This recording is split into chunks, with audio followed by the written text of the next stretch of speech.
Bom dia, bem-vindos à aula da EBD da classe de jovens.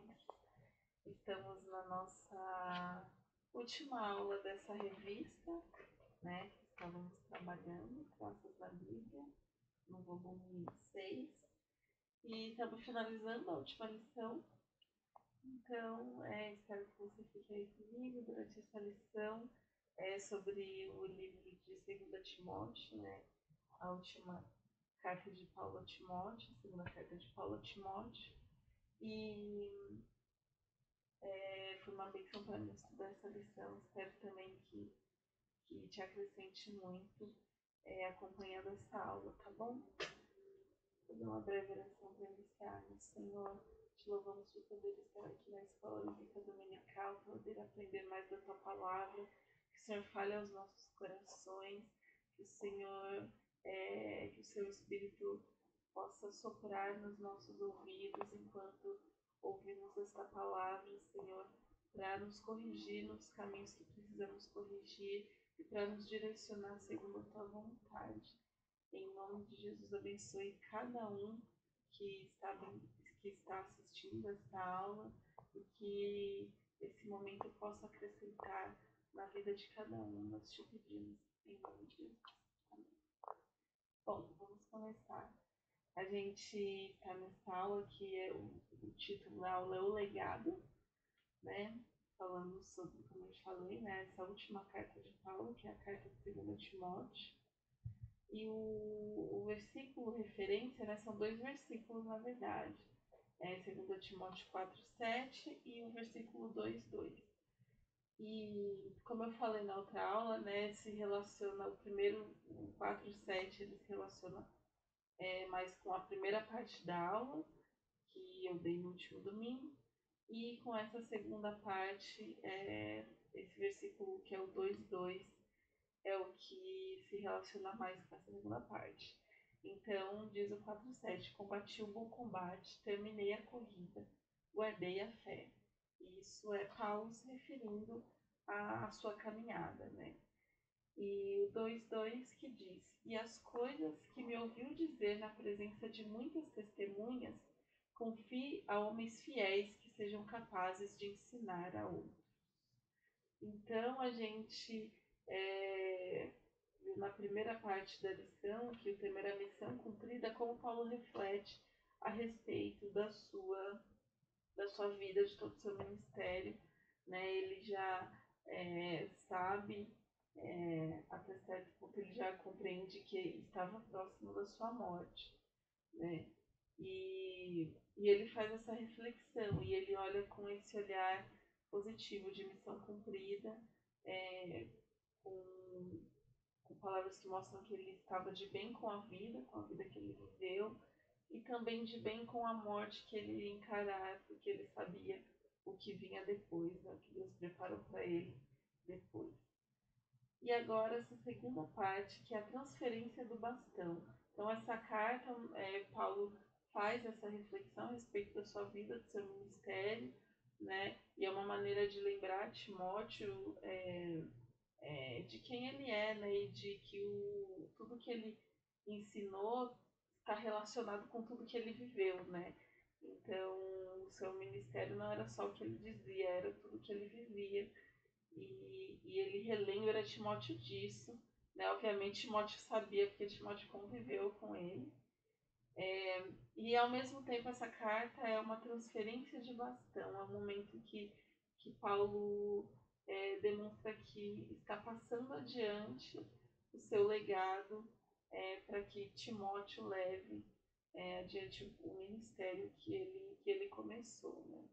Então, a gente vai olhar para os momentos da carta que Paulo está fazendo essa transferência do bastão. E a gente vê que o objetivo, né, um dos objetivos da carta era assegurar a Timóteo a continuidade espiritual. Então a gente vai ver que é uma carta de incentivo, né, que fala sobre os desafios que ele vai ter, mas que o incentiva a seguir adiante e a fazer a vontade de Deus e a cumprir o seu ministério. Então a gente vê essa transferência de autoridade acontecendo em outros pontos da Bíblia. Né? A gente já citou isso na aula passada, mas você pode conferir esse documento aqui, o link vai estar na descrição do vídeo. Então a gente vê isso de Moisés, quando ele transfere para Josué, Elias para Eliseu, e aqui nesse caso Paulo a Timóteo. Tá? Então tem algumas afirmações que a gente percebe nessa carta. E a primeira que a gente vai falar é essa, a afirmação de que não será fácil. Né? Então, Paulo, ele fala sobre a realidade mesmo que Timóteo vai ter que encarar, e que é uma realidade difícil, né? E um ministério difícil que ele tem que exercer. E aqui tem uma frase, né, uma citação de Charles Spurgeon, que foi um grande pregador e teólogo, e ele diz isso: se você viver fora do ministério, se você puder viver fora do ministério, não entre nele, pois o ministério é para aqueles que não podem viver fora dele. Ou seja, o ministério é um desafio muito grande. Então, se você não... para você viver o ministério, você precisa, né, não perceber que você não pode viver fora dele, você não pode abrir mão dele.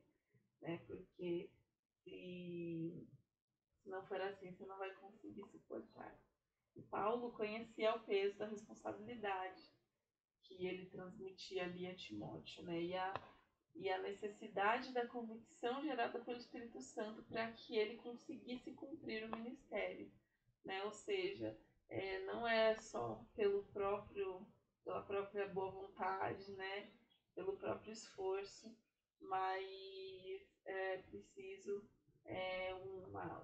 um renovo do Espírito Santo constante para encontrar essa força e convicção para conseguir cumprir o ministério. Então, Paulo sabia de todas essas dificuldades. E aí, né, sabendo disso, ele diz isso para Timóteo: pois Deus não nos deu espírito de covardia, mas de poder, de amor e de equilíbrio. Portanto, não se envergonhe de testemunhar do Senhor, nem de mim, que sou prisioneiro dele, mas suporte comigo os sofrimentos pelo Evangelho, segundo o poder de Deus, que nos salvou e nos chamou com uma santa vocação, não em virtude das nossas obras, mas por causa da sua própria determinação e graça. Esta graça nos foi dada em Cristo Jesus desde os tempos eternos. Ele continua, né? A gente vai parar por aqui, mas destacar isso, né? O peso da responsabilidade, a gente vê quando ele fala dessa, que eles foram chamados com uma santa vocação, né? Eles foram separados para realizar essa obra que é santa, que é de Deus, pertence a Deus, e é uma responsabilidade muito grande. E aí ele dá essa motivação, esse incentivo a Timóteo, falando que Deus não deu espírito de covardia, né? Não deu espírito não no sentido espiritual aqui, mas atitude, né? Então, falando que não pode se acovardar diante dessa tarefa, né? Mas tem que seguir e buscar de Deus esse espírito de poder, de amor, de equilíbrio. Então, a gente vê como é uma tarefa difícil, mas que precisa de uma força e de um poder que vem de Deus, né? Como ele diz aqui, né? Suporte comigo os sofrimentos pelo Evangelho segundo o poder de Deus. Então, essas coisas provêm de Deus. E aí, Paulo traz essa motivação para Timóteo. Por quê? Por que é necessária essa motivação? Porque a natureza humana estremece perante o chamado de Deus. A gente reconhece que nós somos pecadores, que nós somos pequenos, que nós somos limitados e que o chamado de Deus, a obra de Deus é muito grande, né? O que Deus realiza é muito grande. E a nossa natureza humana, né? Como natureza pecadora, pecaminosa, ela estremece diante desse chamado. E surgem dúvidas, surgem, né, questionamentos, surge o medo, né? E é necessária essa motivação. E a gente vê isso na história de outros homens que foram chamados, né? A gente tem três exemplos aqui. Que em Êxodo, no capítulo 4, versículo 1, no 10 e no 13, a gente vê ocasiões de Moisés demonstrando toda essa insegurança que ele tinha, se ele dava conta do chamado de Deus para a vida dele. Né? Então, no 1 ele diz: e se eles não acreditarem em mim, nem quiserem me ouvir e disserem: o Senhor não lhe apareceu? E no 10 diz: disse, porém, Moisés ao Senhor: ó Senhor, nunca tive facilidade para falar, nem no passado, nem agora que falaste ao teu servo, não consigo falar bem. Então ele mostrando os empecilhos, ele disse: Senhor, eu não vou conseguir falar, mas e se as pessoas não acreditarem, né?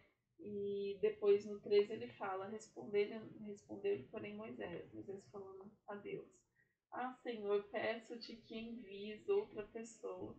Né? Então Moisés estava cheio ali de dúvidas, né? E isso faz parte da natureza humana. A gente vê também Josué, que Josué assumiu né, a liderança de Moisés e o próprio Deus encorajando Josué. Então, aqui em dois versículos, no livro de Josué, o versículo 6 e versículo 9 do capítulo 1, que Deus fala: seja forte e corajoso, porque você conduzirá esse povo para herdar a terra que prometi sob juramento aos seus antepassados. Não fui eu que lhe ordenei? E depois ele fala novamente: seja forte e corajoso, não se apavore, não se desanime, pois o Senhor, o seu Deus, estará com você por onde você andar. Então, uma palavra de encorajamento do próprio Deus, né? Mostrando também que quem está à frente, né, quando nós nos propomos a responder o chamado de Deus, quem está à frente do que nós fazemos é o próprio Deus. Né? Então, a bronca não está nas nossas costas, né?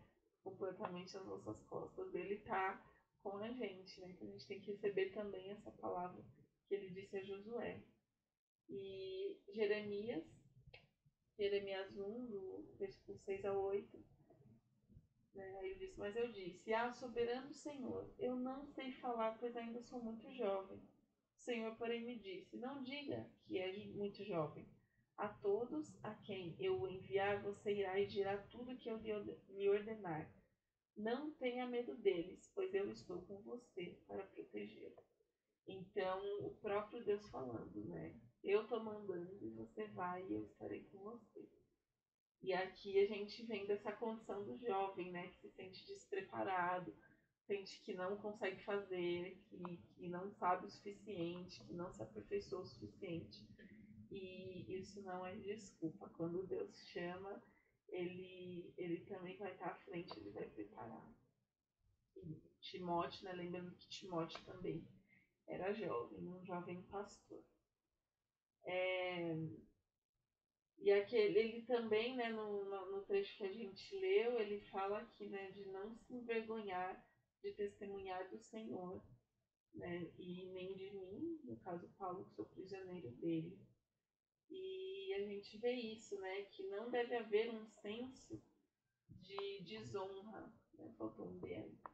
Não importa a situação, por causa do evangelho, não há desonra, não há vergonha no evangelho, né? Mesmo nesse caso, por exemplo, que Paulo estava preso, então tinha essa questão da vergonha, porque as pessoas falavam, né, usavam isso contra o evangelho, né? Se Paulo está preso, então deve ser uma coisa criminosa, né? E ele fala: eu estou sofrendo por causa do evangelho, né?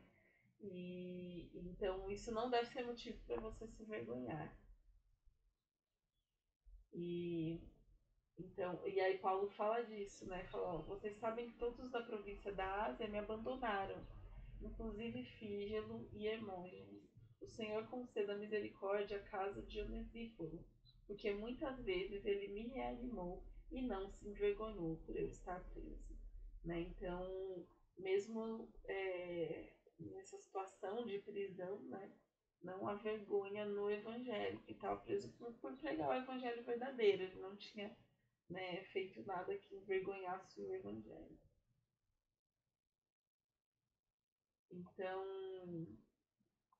aqui tem esse trecho que Paulo faz usa algumas figuras, que é muito interessante para o aprendizado. Ele diz: suporte comigo os sofrimentos, como bom soldado de Cristo Jesus. Nenhum soldado se deixa envolver pelos negócios da vida civil, já que deseja agradar aquele que o alistou. Semelhantemente, nenhum atleta é coroado como vencedor se não competir de acordo com as regras. O lavrador, que trabalha arduamente, deve ser o primeiro a participar dos frutos da colheita. Reflita no que eu estou dizendo, pois o Senhor lhe dará entendimento em tudo. Então ele usa essas três ilustrações, que é o soldado, o atleta e o lavrador, né? E com essa ideia de suportar os sofrimentos, né?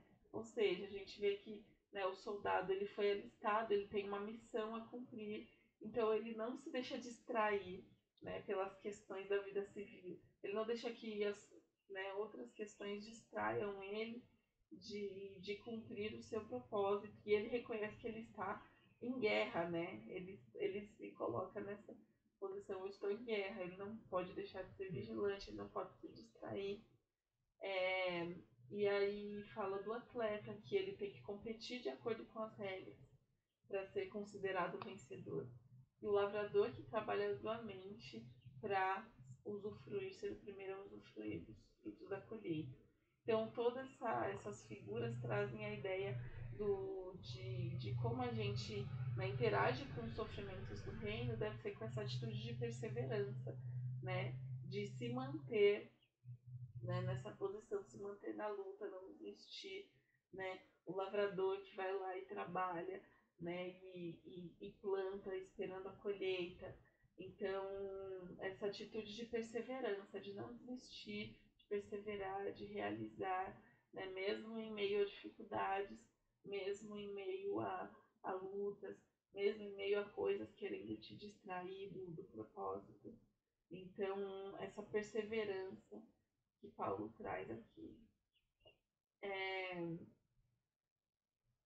E aí é que tem esse versículo que ele fala dele mesmo. Ele fala: por essa causa eu também sofro, mas não me envergonho, porque eu sei em quem tenho crido. Estou bem certo que é poderoso para guardar o meu depósito, né, o meu tesouro, até aquele dia. Né? Então ele fala: eu tô sofrendo, eu tô preso, mas eu vou perseverar, porque eu sei, né? Eu sei em quem está depositada a minha fé. Eu sei que ele tem poder e que ele vai me recompensar, né? Até ele nem fala dessa vida, ele fala da recompensa no futuro, né? A recompensa depois dessa vida. Então, essa perseverança que Paulo traz aqui e ensina a Timóteo. A segunda coisa é: aviva-te. Então ele fala aqui: por essa razão, torna a lembrar-lhe que mantenha viva a chama do dom de Deus que está em você, mediante a imposição das minhas mãos. Então a gente percebe na vida de Paulo que o segredo, né, desse ministério que continua, né, é manter acesa a chama do Espírito Santo, né, não deixar a chama se apagar. E Paulo foi esse exemplo de um eterno apaixonado por Jesus e pelo seu reino. Ele não deixava a chama se apagar. E essa questão de avivar, de não deixar, de manter viva a chama, ela exige trabalho. Então a gente vê lá no Antigo Testamento, né, que a gente vê o episódio de Deus enviando fogo no altar, e os sacerdotes, eles tinham essa tarefa instituída de manter o fogo aceso, né? Então, e isso era um trabalho, porque tinha que ir lá, tinha que tirar as cinzas, né? Tinha que colocar as cinzas no lugar adequado e tinha que colocar a lenha para manter o fogo aceso. Manter o fogo aceso demanda trabalho, né? Então tem essas passagens de Levítico, Eu vou ler essa aqui, né, de Levítico 6, 12 e 13, que diz: mantenha-se aceso o fogo no altar, não deve ser apagado. Toda manhã o sacerdote acrescentará lenha, arrumará o holocausto sobre o fogo e queimará sobre ele a gordura das ofertas de comunhão. Mantenha-se o fogo continuamente aceso no altar, não deve ser apagado.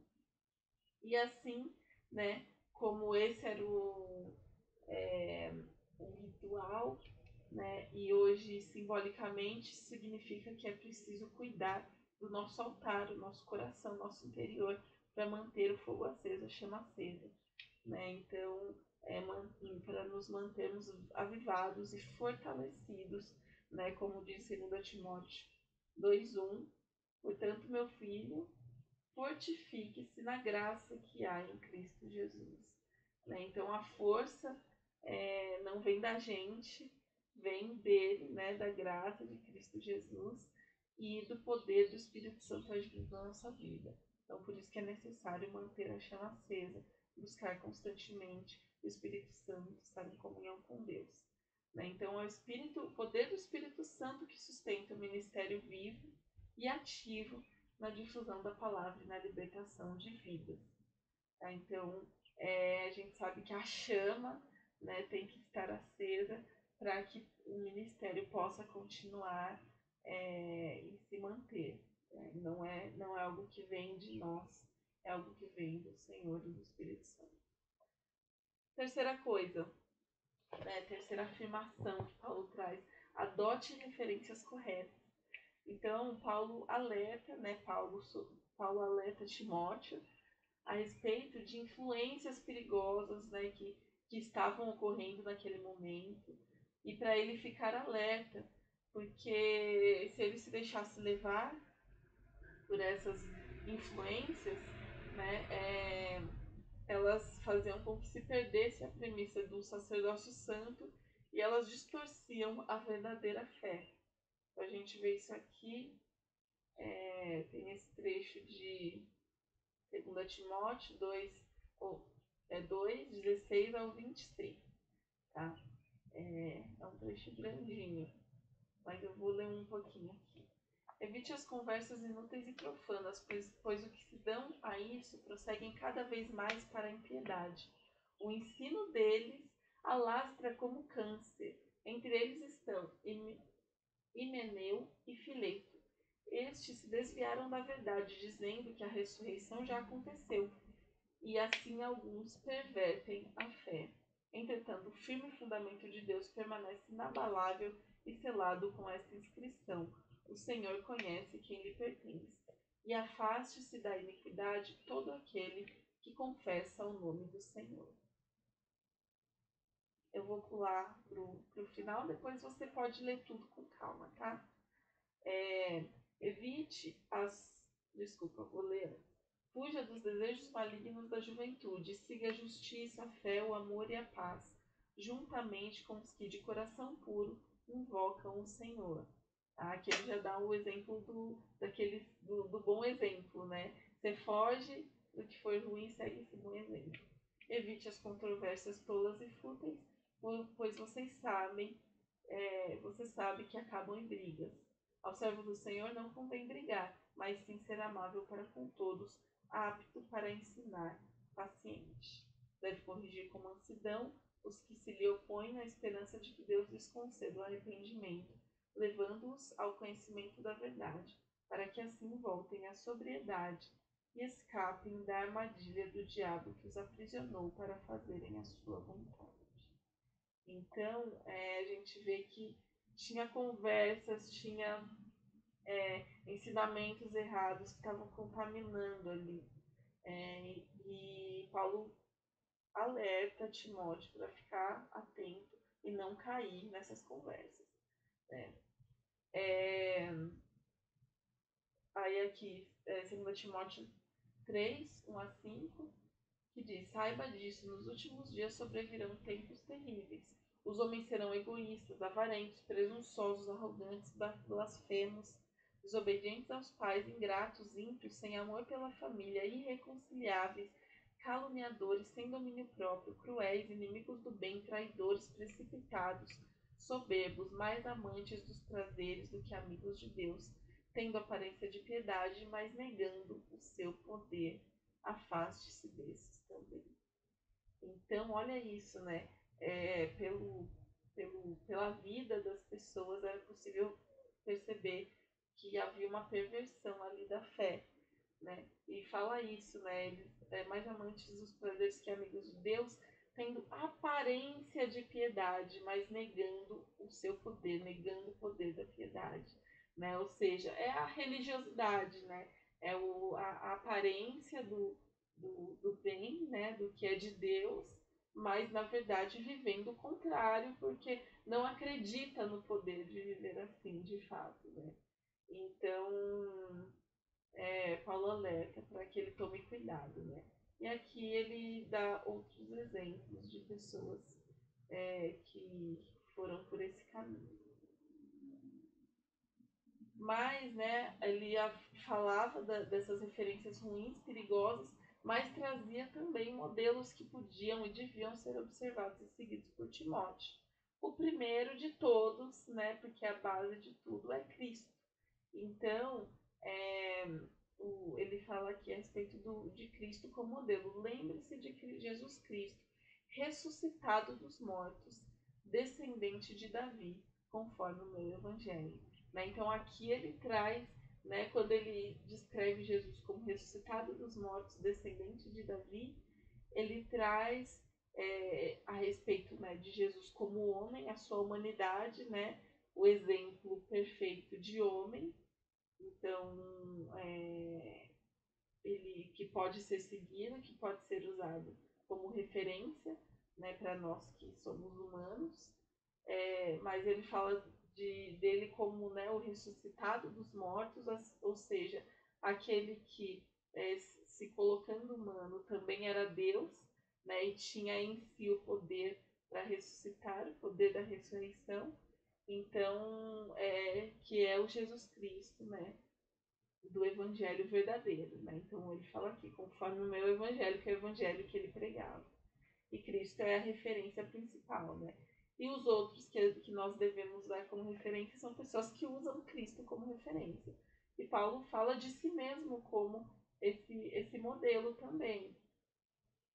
Então aqui, ó, 2 Timóteo 1, 8 e 12, ele diz: portanto, não se envergonhe de testemunhar do Senhor nem de mim, que sou prisioneiro dele, mas suporte comigo os sofrimentos pelo Evangelho segundo o poder de Deus. Por essa causa também sofro, mas não me envergonho, porque sei em quem tenho crido e estou bem certo de que ele é poderoso para guardar o meu depósito até aquele dia. Né? Então ele está falando do exemplo dele, né? Que ele não precisa se envergonhar dele, ou seja, ele deve seguir os passos dele, né? Suportar os sofrimentos pelo Evangelho com ele, com Paulo. E ele aqui falando, né, que sofria a ponto de estar como criminoso, né? Contudo, a palavra de Deus não está presa. Por isso, tudo suporta por causa dos eleitos, para que também eles alcancem a salvação que está em Cristo Jesus com glória eterna. Esse é o exemplo de Paulo que Timóteo deveria seguir, né? Que suporta tudo para que os outros alcancem, né? Outras pessoas alcancem a salvação. E tem outros companheiros de ministério que Paulo também cita, né, como exemplos. Aí aqui eu vou ler só o primeiro, que é o exemplo de Onesíforo, né? Esse nome é maravilhoso, você pode colocar no seu filho, se você quiser. Que é 2 Timóteo 1, 16 a 18. Diz assim: o Senhor conceda misericórdia à casa de Onesíforo, porque muitas vezes ele me reanimou e não se envergonhou por eu estar preso. Pelo contrário, quando chegou a Roma, procurou-me diligentemente até me encontrar. Conceda-lhe o Senhor que naquele dia encontre misericórdia da parte do Senhor. Você sabe muito bem quantos serviços ele me prestou em Éfeso. Então, ele saudando, né, a fidelidade de Onesíforo, como ele foi, diferente de outros, né, que se envergonharam, que debandaram, ele permaneceu fiel a Paulo, né, como um companheiro de ministério. Então, próxima afirmação aqui que Paulo dá como conselho, que é mantenha o foco.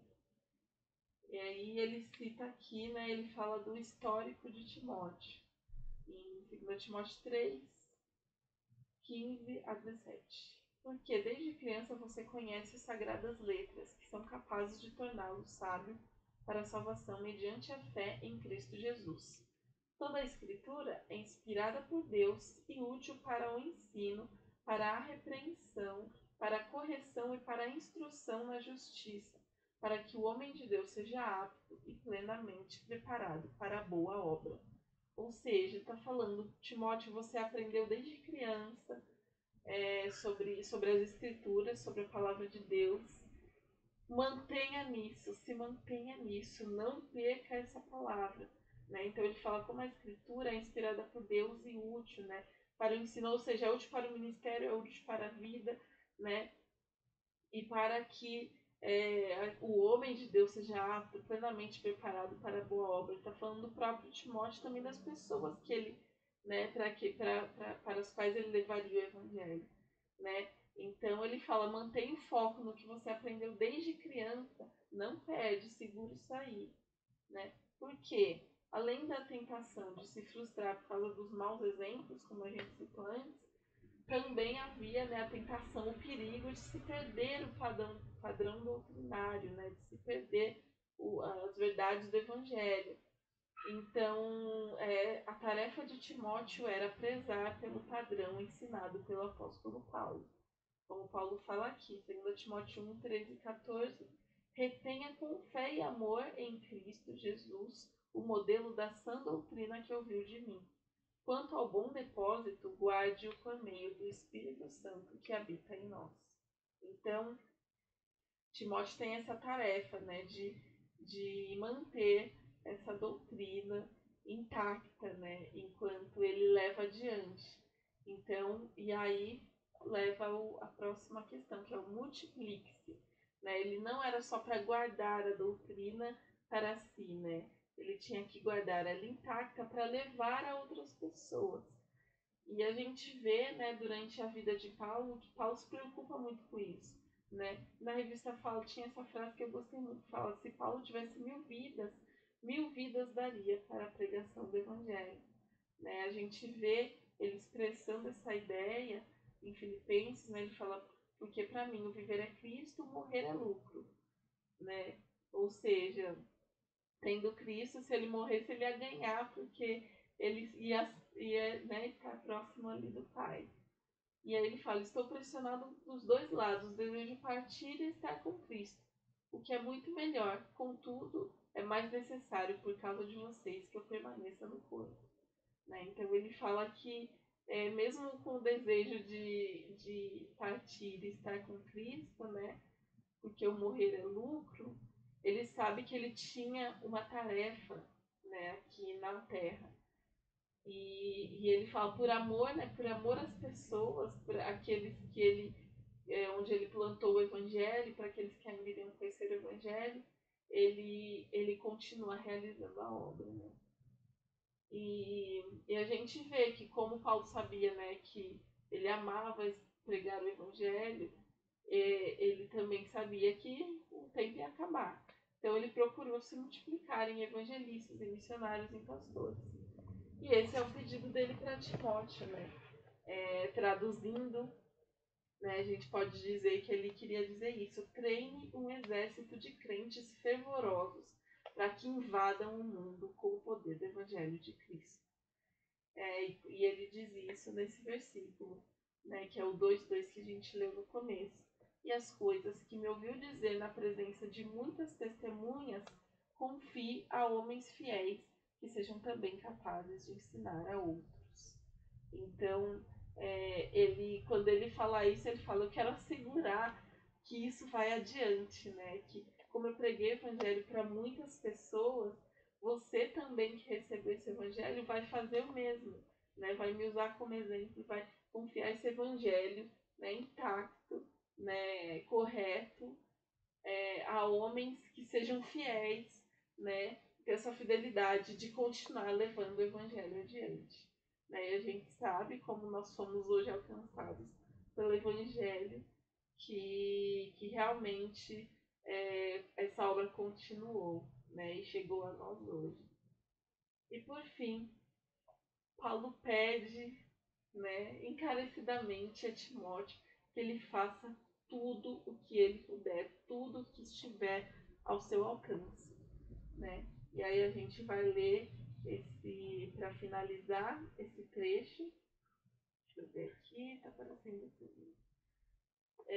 Que é 2 Timóteo 4, do versículo 1 ao 5. Ele diz: na presença de Deus e de Cristo Jesus, que há de julgar os vivos e os mortos, por sua manifestação e por seu reino, eu exorto solenemente. Pregue a palavra, esteja preparado a tempo e fora de tempo. Repreenda, corrija, exorte com toda paciência e doutrina.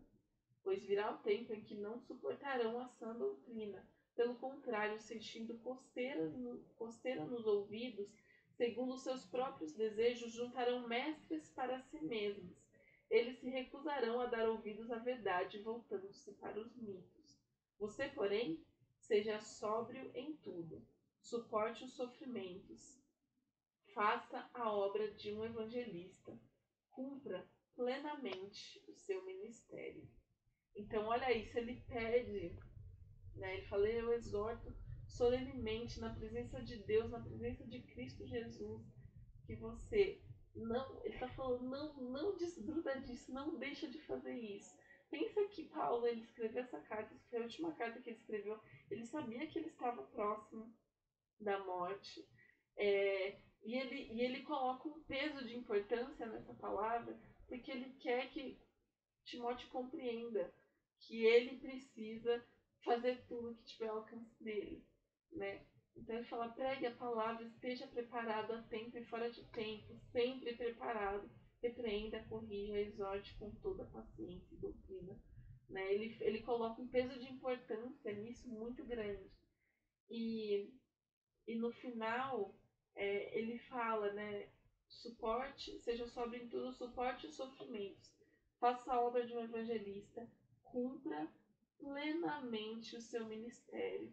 Né? Cumpra plenamente, olha isso. Né? Ou seja, tudo que você puder fazer, tudo que tiver ao alcance das suas mãos, faça. E quando ele fala cumpra plenamente o seu ministério, nos leva lá ao começo, que a gente viu Paulo refletindo sobre a sua vida, sobre o seu ministério, e que ele diz, né? Combati o bom combate, terminei a corrida, guardei a fé. Ou seja, é isso que ele quer para a vida de Timóteo, né? Que ele cumpra plenamente o seu ministério e possa ao final dizer isso. Combati o bom combate, terminei a corrida, guardei a fé. Então, né, como é lindo isso, né? Que é o desejo de Paulo da vida de Timóteo. E com isso vou trazer essa reflexão, né, para a gente levar, que nós somos herdeiros desse legado de Paulo e de Timóteo. Hoje nós carregamos essa fé, essa doutrina, né? Então nós trazemos esse legado conosco por meio da palavra de Deus, né? Da Bíblia que nós temos em nossas mãos e da história cristã também. E que nós possamos receber essa herança, que são essas palavras que Paulo traz de desafio, de encorajamento, que nós possamos receber no nosso coração para nos comprometer com a vontade de Deus para as nossas vidas e a vontade dele através das nossas vidas, né? Sabendo que nós fazemos parte de uma obra muito maior do que nós, como Paulo reconhecia, que começou muito antes dele e continuaria muito depois, né, do período dele nessa terra, e que nós também fazemos parte dessa obra. Então que nós encontremos, né, nas palavras de 2 Timóteo também o encorajamento para termos disposição para cumprir esse chamado.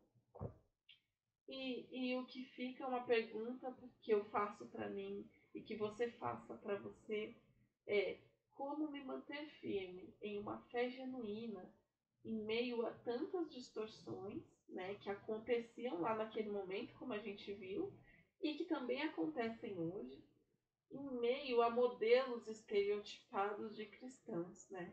Como a gente viu, né? Esse modelo estereotipado é o religioso, né? O religiosismo cristão, né? A gente não deve seguir esses modelos, né? Muitas vezes parecem bonitos, né? Olhando de fora, nossa, eu quero ser que nem aquele lá que faz isso, assim, assim, assado, né?